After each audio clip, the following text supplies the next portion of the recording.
Mango, Abuela, and Me.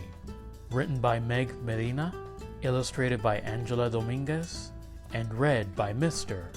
Alicea. She comes to us in winter, leaving behind her sunny house that rested between two snaking rivers. Her old place was too much for just one, Mommy tells me as we make room in my dresser for her clothes. And too far away for us to help, Papi adds. But I still feel shy when I meet this faraway grandmother. Pin pan pum. Papi unfolds Abuela's bed and slides it right next to me. You will get to know each other, he says. But when I show Abuela my new book, she can't unlock the English words. We can only look at the pictures and watch Edmund race on his wheel. Then, just before we turn out the light, she pulls out two things tucked inside the satin pocket of her suitcase. A feather, una pluma, from a wild parrot that roosted in her mango trees, and a snapshot, una fotografía, of a young man with Papi's smile. Tu abuelo, she says, climbing into bed. Snuggled in my pajamas, I smell flowers in her hair, sugar and cinnamon baked into her skin. That night, I dream of a red bird circling in the sky. The rest of the winter, while Mommy and Papi are at work, Abuela waits for me to get home from school. Then we bundle up in thick socks and handmade sweaters to walk to the park and toss bread to the sparrows. My Espanol is not good enough to tell her the things an abuela should know, like how I am the very best in art and how I can run as fast as the boys. And her English is too poquito to tell me all the stories I want to know about Abuelo and the rivers that ran right outside their door. With our mouths as empty as our bread baskets, we walk back home and watch TV. Abuela and I can't understand each other, I whisper to Mommy. Things will get better, Mommy says. Remember how it was with Kim? Kim is my best friend at school. When she was new, our whole class helped her teach her English words. Now Miss Wilson sometimes has to say, "Please be quiet, girls. Others are working." After school the next day, while Abuela and I are making meat pies for our snack, I pretend I am Miss Wilson. Dough, I say, pointing to the bowl. Dough, masa, and rolls it flat. Masa, I say. She drops a spoonful of meat in place. Carne, carne, I say. Meat. Pasas, raisins. Aceite, oil.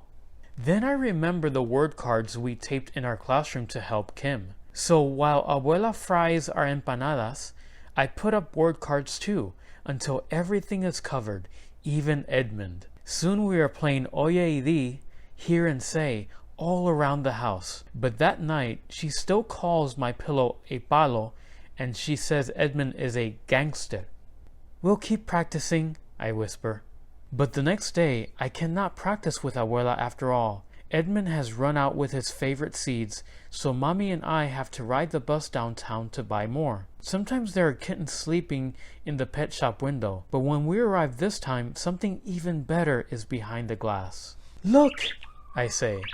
The window has become a jungle filled with birds, and right in the middle is a parrot staring at us with black bean eyes.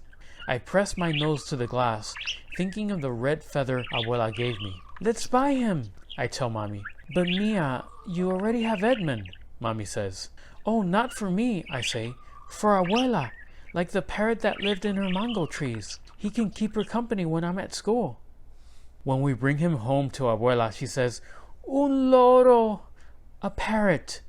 We name him Mango because his wings are green, orange, and gold like the fruit. During the day, Abuela teaches him how to give beaky kisses and to bob his head when he sings Los Pollitos to him. Buenas tardes, Mango, Abuela says, opening his cage door when I get home from school. Good afternoon, I say, and give him a seed. Soon Mango calls to me even before we open his cage. Buenas tardes, he says when I open the door. Good afternoon. Abuela, Mango, and I practice new words every day. Mi Español gets faster and Abuela and Mango learn the days of the week, all the months of the year, and the names of coins. How did he learn all that? Papi asks when we show him all that Mango can do. Abuela winks at me and gives Mango a piece of banana, peel and all. Practice, she says. Before long, Abuela asks me how to say harder things too, so she can talk with the neighbors who stop by. Has the mailman come? It is chilly today. Can I get you some cookies and lemonade? Soon, when friends stop by to see Mango's latest tricks, they can understand everything Abuela says.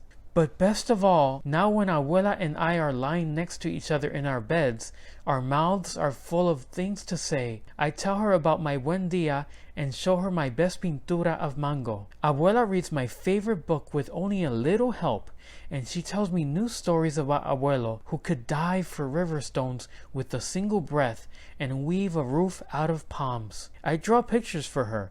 She still misses their old house, she says, but now only a little bit. Mango listens to us from his perch until my eyes grow heavy. Hasta mañana, Abuela, I say. Abuela kisses me. Good night, Mia. Hasta mañana. Good night, Mango calls. And soon we all fall asleep.